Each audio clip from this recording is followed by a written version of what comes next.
Hello, welcome once again to the Candid Cast. Once again, I am hosting Tony Omolaoye for the second week running, and she's here to ask questions like we started in the last edition, that will put clarity to a few of the things that are not too clear to the audience. And I encourage you as a listener, if you have questions for us, you want clarification on any of our podcasts, please share those questions on our Instagram page, on our YouTube page, and other channels. And I want you also to subscribe and share our video to all the persons in your contact. Do well to click the notification button right now. Welcome, Tony. Glad to have you again. Thank you so much, sir. I'm so excited to be here again. Last week was a mind-blowing session. All the questions that you answered, I'm sure that I wasn't the only one who was satisfied. I'm sure many other people were blessed as much as I was. And I'm already excited about today's episode. I'm hoping that just like last week was a blessing, many people will be blessed today again. So I think we can just get right into it. You're welcome. Thank you, sir. So let me hear your first question. Okay, sir. Okay. So I want to talk about interest, sir. If there was a time you had to change interest, probably you were doing something before and then you just thought that, okay, this is where the world is going this time around. What did you do to quickly learn a skill, master it, and, did you ever have that experience? If you did, how did you quickly transition? Very well. Thank you. I trained as a lawyer. Okay. And started off as a legal practitioner like any lawyer we want to do, and picked up job in a corporate body as company secretary. I ran that career for 19 years. Wow. Before I disengaged. I disengaged to run the capital market because I saw a lot of opportunities in the capital market in 2007. By April 2008, the stock market went south. Whoa. And it was a shock to me. That was just less than 4 months after I quit my job. And there was need to do something differently. When you were doing something and you find that it's not working, pick up. Learning a new skill is not, you were not born with the first skill. You learned it.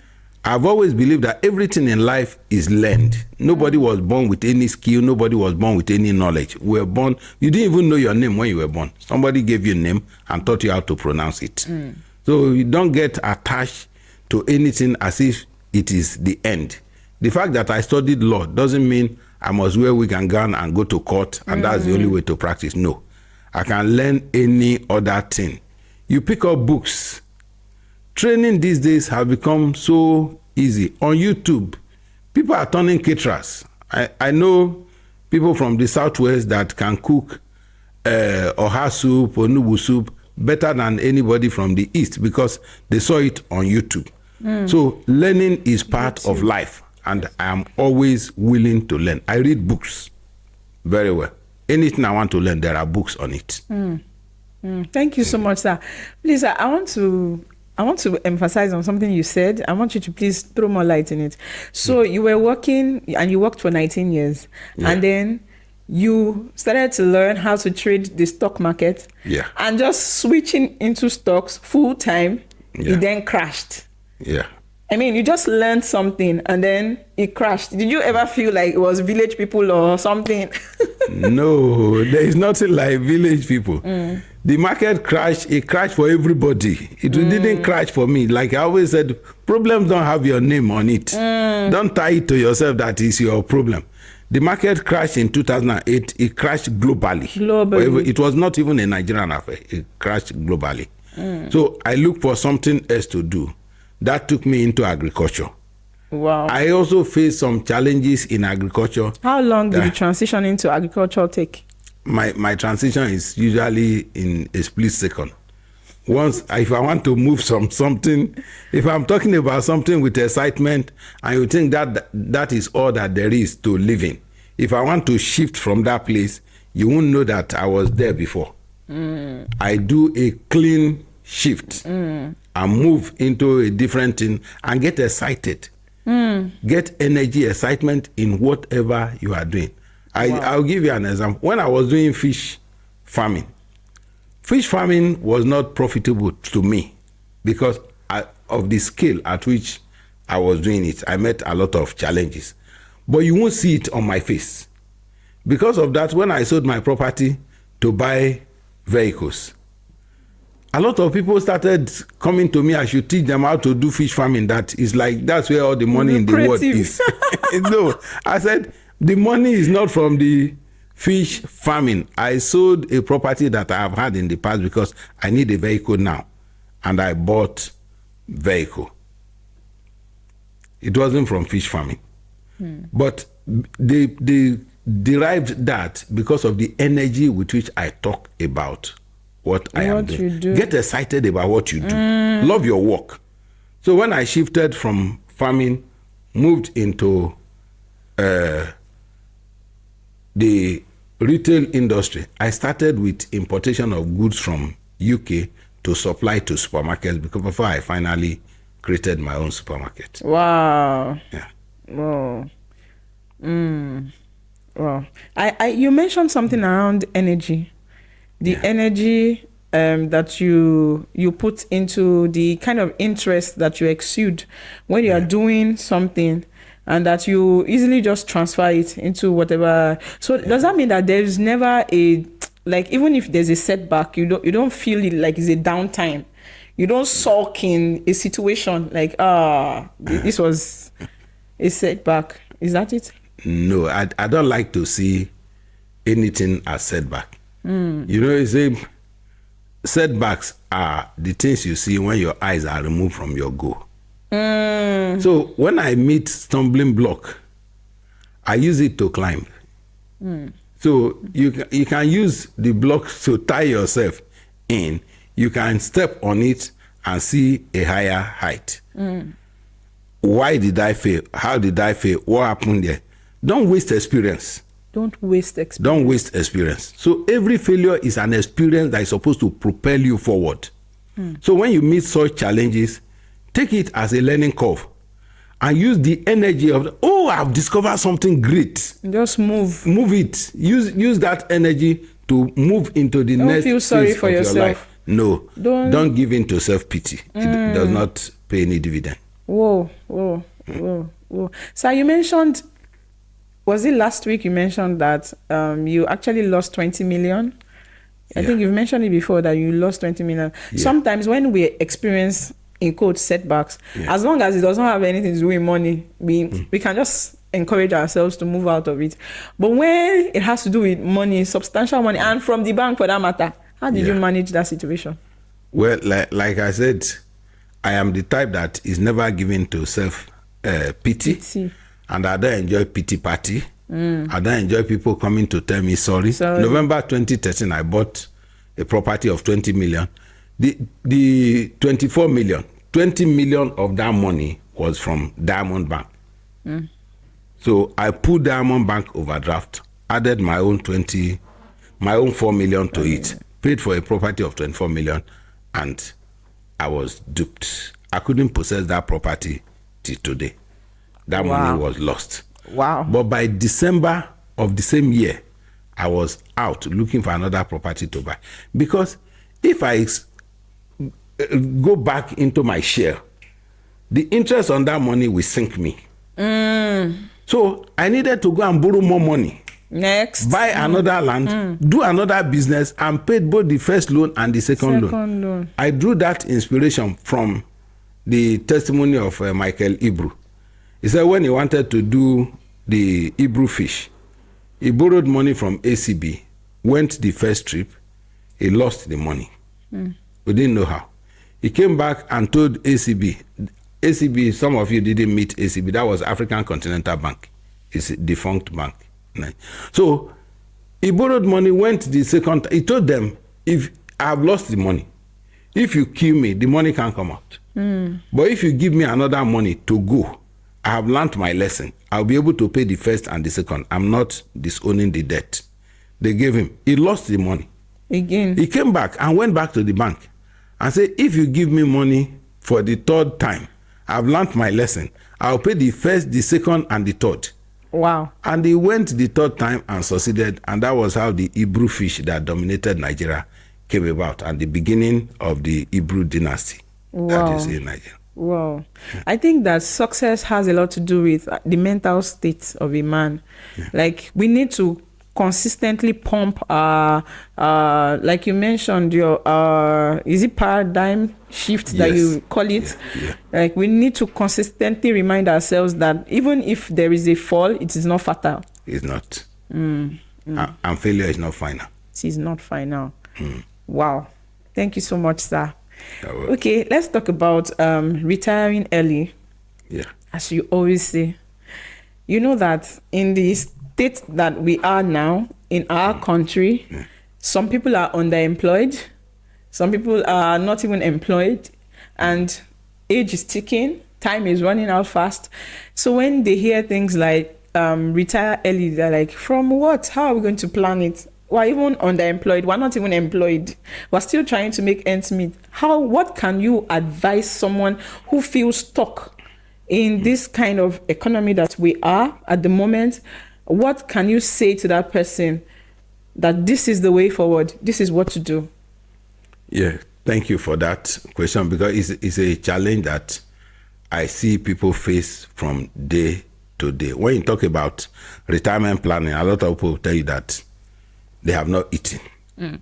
But even those people who have not eaten, they came from one village or another. It's not, majority of Nigerians were not born in the city. And even those who were born in the city, you have the village where you came from, where land is at zero value. If you go to your village and you plant 100 palm tree every year for 10 years, you will have 1,000 palm trees. That's a retirement plan. Yes. Oh, wow. So if you have 1,000 palm trees, I don't think any of your children will drop out of school in retirement. There are so many, there is tree farming. People are planting melina that takes about 15 years to mature. And when you start harvesting, the one I will planted at J4 before Nigeria's independence, Ogun State is still harvesting it. Yes, sir. So people plant these trees. Go to your village, create a kind of farm that does not require your physical presence. So even if you are going home once in a year, you can have those things ready. They are all part of retirement planning.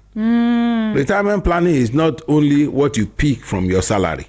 You're coming from a village, you're having family land, all those things are to your advantage for projection into the future. It's just that many of us don't give it a thought. We need to wake up. We need to wake up, really. Oh, thank you so much, sir. This is mind-blowing.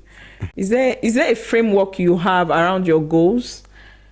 You set your goals. What do you do? What do you do to ensure that you are committed to achieving those goals? Thank you once again. Before I said goals are product of vision. There is a vision. I'm seeing where I want to be. Like, as a student, I told myself I will not be a tenant at 40. That I'm already seeing where I want to be. How did I arrive at this? I've seen where they evict a married man from a house. I watch all this tenement building. They came, pack all the things out, and the children, you go stay with so and so person, you stay with her, and you look for somebody, they put your bed here, put my mat there. I looked at them. I was a student. I said, no, this must not happen to me. I will not be a tenant at 40.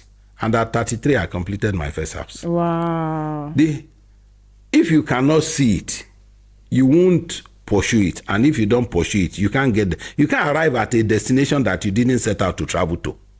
So I try to see destination well in advance. And that's what I encourage people to do.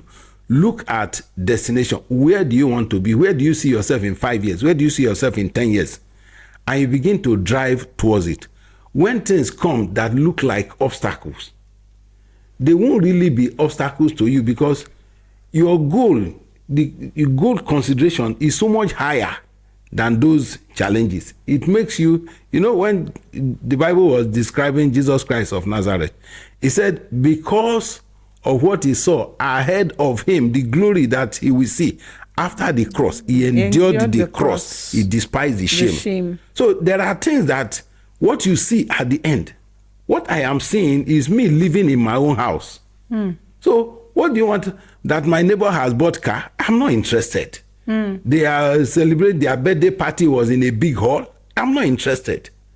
What I'm seeing is me living in my own house. So your type of naming ceremony, your type of wedding will not, I didn't even see it. I won't see those things. They are distractions. I just choose not to see them. Thank you so much, sir. May God help us to remain focused. So I know that all the experiences that you've had so far, you feel like you have fulfilled purpose, right? Yes. Okay. Please, can you guide us on how you discovered purpose and how you were able to commit to fulfilling it? You've talked about goal setting, but aligning purpose to our day-to-day activity is another matter, because many people have not even discovered what they are meant to be doing with their lives. So it looks as if they're just doing, this is going, this is not going. They're moving from point to point, no sense of fulfillment. Yes. Okay. For every person, there is, in the distribution of talent, they didn't get equal. But there was nobody that was left without talent. There is always something inside you that arouses your interest that you like. Like for me now, living close to nature is an interest. So if you enter my compound, I'm always planting something. I enjoy seeing things grow. Okay. So naturally, I cannot be bored doing agriculture. So whatever I'm doing, I'm always drawn back to that farming. You want to do something, I want to see that seed you put in the ground grow, and you just come bring out leaf. The miracle of its flowering and bringing out fruit is a wonder to behold. I like such things, give me satisfaction. So for every person, there must be something that gives you satisfaction, and don't draw it from covetousness. That what gives you satisfaction is your neighbor's car, and you didn't create any way to earn money to buy car. And what gives me satisfaction is that I should be found in a Lamborghini. No. What business have I put down to drive that car?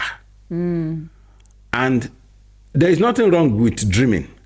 When you dream, ask yourself, I am here. My dream is 2 kilometers away. So what is the mode of transportation between this point and the 2 kilometers? So I just use distance. Maybe I am 200,000 away from my goal. What do I do to generate 200,000? There are so many things that will come to your mind that you can do lawfully. Make sure you operate within the ambit of the law. There are always lawful ways to meet your goals. Thank you so much, sir. There are lawful ways to meet your goals. What hit me from what you just said is you don't drive your purpose from covetousness. Yes. So, sir, I want to ask you about comfort zone. All of these, you cannot prosper, stay in a comfort zone and all that.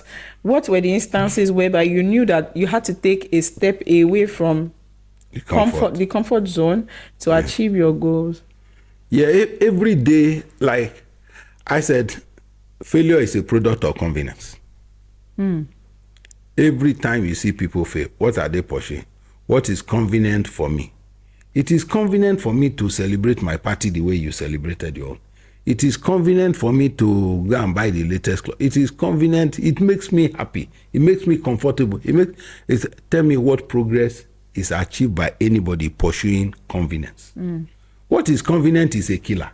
There is the story of the cocoon the process of turning into a butterfly.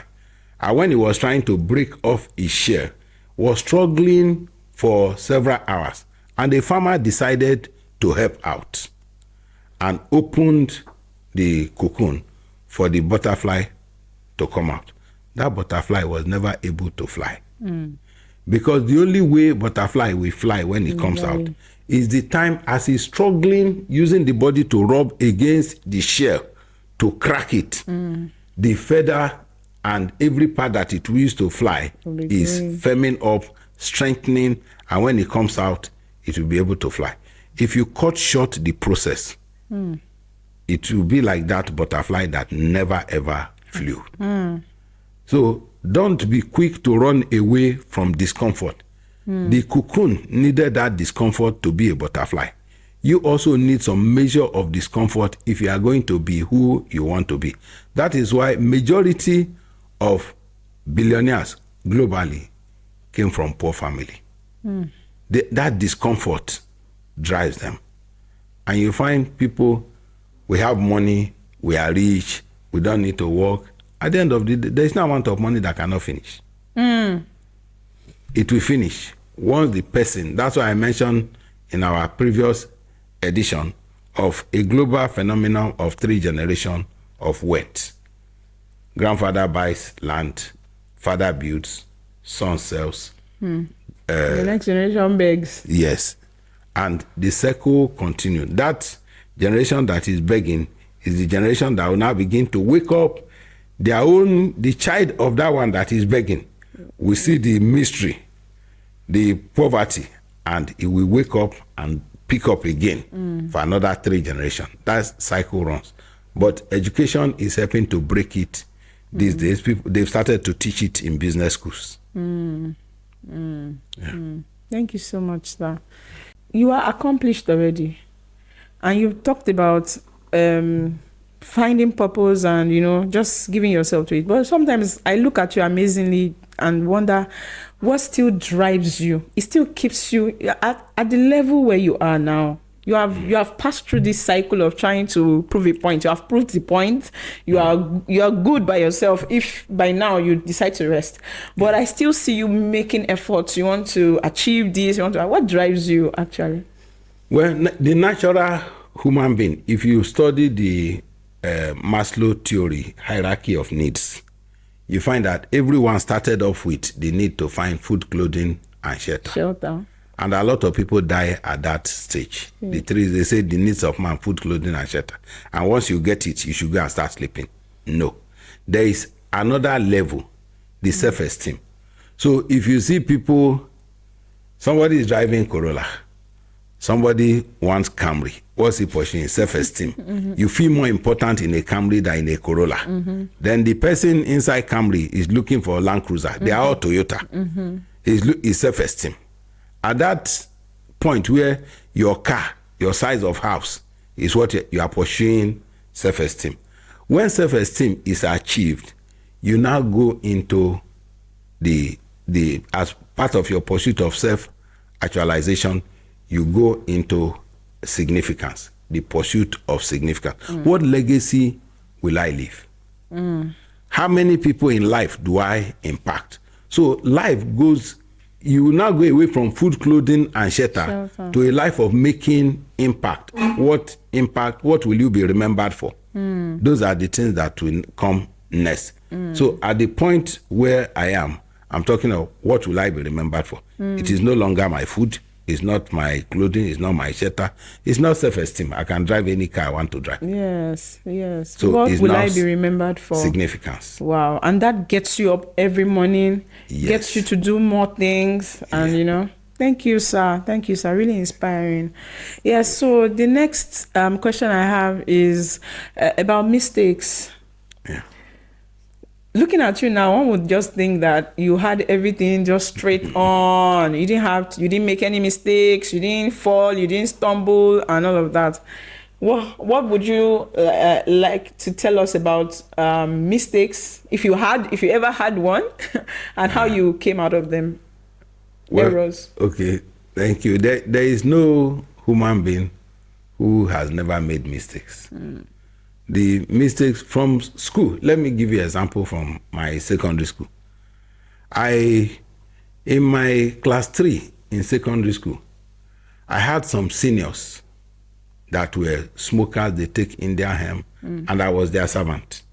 So they go to class. They protected me with their muzzle. They were bullies. If you ask me to go and read, I will report you. And those seniors will come. They beat their classmates. They beat teachers. Wow. What's your offense for telling me to go and read? So because of that, I failed class 3 woefully. I came at 163rd position. Wow. That association, the protection I thought I was enjoying, was a disaster. And immediately that happened. The scale fell off my eyes. And I knew, I said, I will never fail again.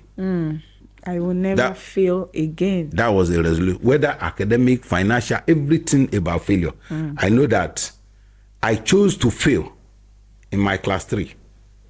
And I chose that I will never fail again. So I always tell people, you can decide you will never fail again. Make that decision. So anything that is driving you towards failure, once you identify it, you just drive with full speed away from it. I don't want to be associated with failure. I don't want to be associated with failure. Yeah. Okay, with this, I think we can just come to the last question for today.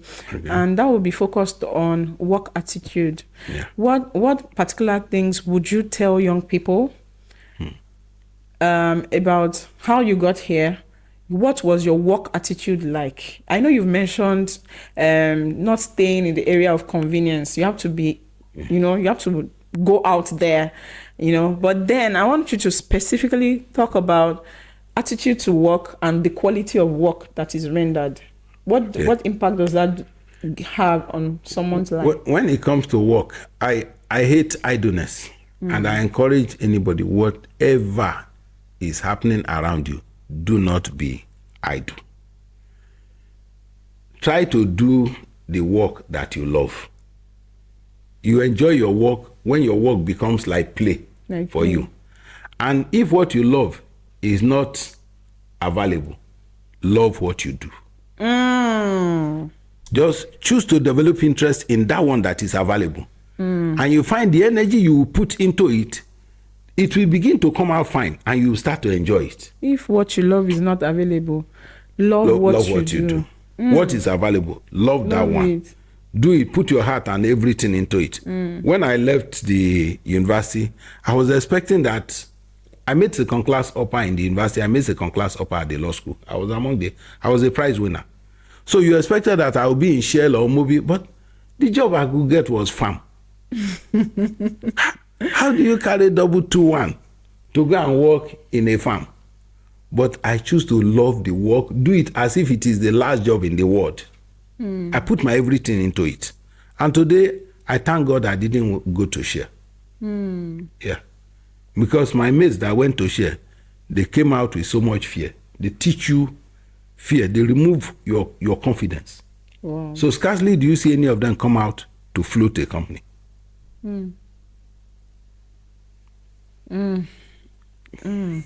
Wow. If you don't love what you do, if what you love is not available, love what you do. Love what you do. Yes. Thank you so much, So sir. in the choice of career, choose to do what you love. But if you don't have such opportunity, don't just stay there. I've not found what I love. Just love what you do. Love the one that is available. Put your best into it. And I think on this note, we'll wrap up today's edition, and I'll say thank you once again. My pleasure. For coming. It's been nice having you in our studio. It. For our audience, this is where we draw the curtain for today's episode of the Candid Cast. I'll encourage you to stay tuned until I come your away again next week. God bless you.